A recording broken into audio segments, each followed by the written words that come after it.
Hello बच्चों, good morning, अस्सलाम वालेकुम एवरीवन। कैसे हैं आप सब? तो आई होप आप सब घर पर अच्छे से होंगे। तो क्लास 4th में आपका वेलकम करती हूँ अपनी हिंदी क्लास में। तो बच्चों, हम आपका अंकुश हिंदी पाठमाला भाग 4 यानी क्लास 4th आपकी हम बुक पढ़ रहे हैं। हमने आपका लेसन नंबर 5 जो है साधु की सलाह, उसकी स्टोरी को अच्छे से आपको पढ़ के समझाया। इसके 2 क्वेश्चन हमने कल किए थे, इंशाल्लाह 3 क्वेश्चन हम आज करेंगे। तो स्टार्ट करते हैं। तो बच्चों, ये स्टोरी थी 2 भाइयों की। किस तरह जो है वो 2 भाई जो है अपनी प्रॉपर्टी का बंटवारा करते हैं, किस तरह वो एक दूसरे को चीट, मतलब जो बड़ा भाई है वो छोटे भाई को चीट करता है, किस तरह उसको सबक मिलता है, ये हमने आपको अच्छे से समझाया था। तो एक बार मैं फिर से आपको बता देती हूँ कि एक गांव था, उसमें 2 भाई रहा करते थे। एक का नाम दयाराम, एक का नाम मायाराम। उनके माता पिता जो है बचपन में ही गुजर गए थे। तो उनके पास प्रॉपर्टी के नाम पे सिर्फ एक झोपड़ी, एक गाय और एक कंबल था। तो एक बार क्या हुआ, उसके बड़े भाई मायाराम ने छोटे भाई से कहा कि भाई अब हमें अलग अलग रहकर अपने जिंदगी को जीना चाहिए, हमें बंटवारा करना चाहिए।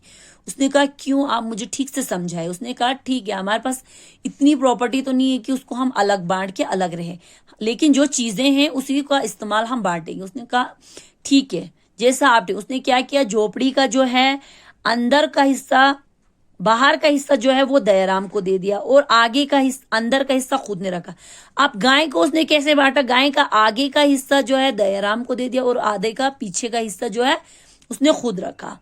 और कंबल को उसने दिन में दयाराम को दे दिया और रात में मायाराम को दे दिया। इस तरह उसने जो है प्रॉपर्टी का बंटवारा किया। अब मायाराम जो है वो बहुत दुखी था, क्योंकि झोपड़ी के अंदर वो रहता था और वो बेचारा ठंड में ऐसा सिकुड़ता था। गाय का चारा खिलाने का काम उसका था, दूध निकालने का काम उसका था।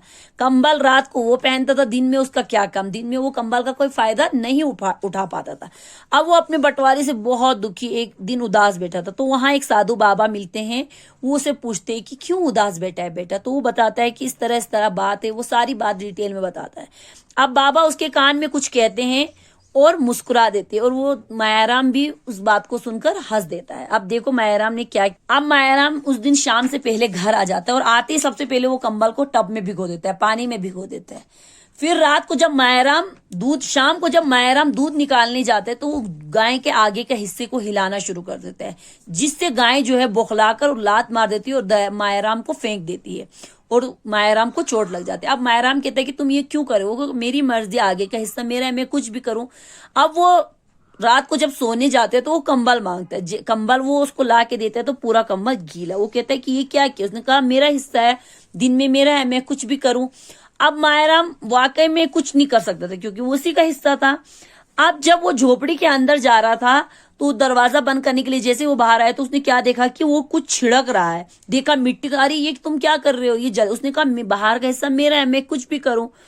तो इस तरह उसको अपनी गलती का एहसास होता है मायाराम को, और वो उससे माफी मांगता है, कहता है कि मुझे माफ कर दो, मैंने तुम्हारे साथ बहुत नाइंसाफी की है। तो बच्चों, इस स्टोरी को हमने पढ़ा था, इसके हम क्वेश्चन आंसर करेंगे अब। तो बच्चों, हमने कल इसके क्वेश्चन क और खा किए थे, आज हम करेंगे इसके ग, घ और न।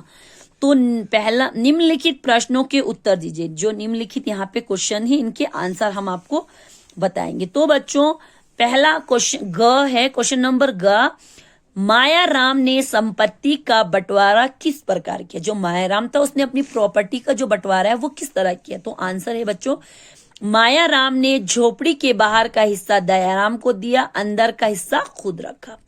गाय के आगे का हिस्सा तुम्हारा, उसने मायाराम से कहा, पीछे का मेरा।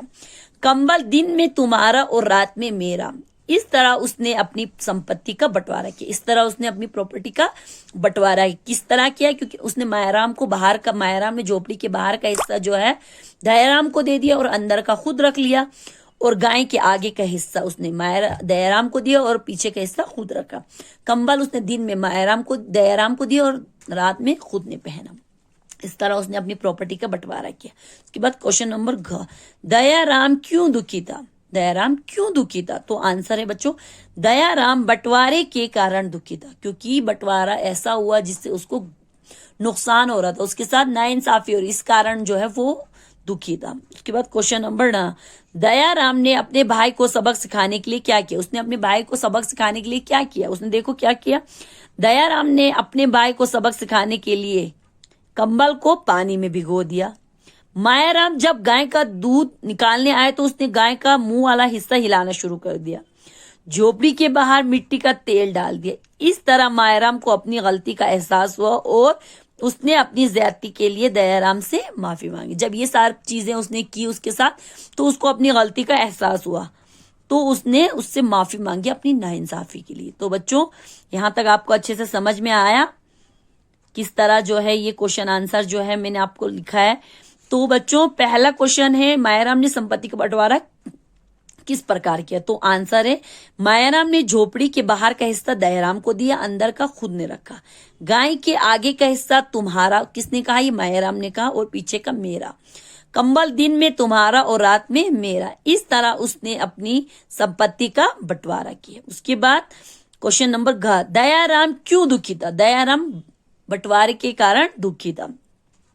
आखिरी क्वेश्चन, दयाराम ने अपने भाई को सबक सिखाने के लिए क्या किया। उसने क्या किया बच्चों, दयाराम ने अपने भाई को सबक सिखाने के लिए कंबल को पानी में भिगोया। मायाराम जब दूध निकालने के लिए गया तो उसने गाय का मुंह वाला हिस्सा हिलाना शुरू कर दिया। झोपड़ी के बाहर मिट्टी का तेल डाल दिया। इसी तरह मायाराम को अपनी गलती का एहसास हुआ और उसने अपनी ज्यादती के लिए दयाराम से माफी मांगी। तो ये 3 क्वेश्चन जो है आप अच्छे से अपनी कॉपी पे करेंगे। इंशाल्लाह कल इसके टिक, क्रॉस और फिलिंग इन द ब्लैंक हम आपको कल कराएंगे। अल्लाह हाफिज, अपना ख्याल रखिए।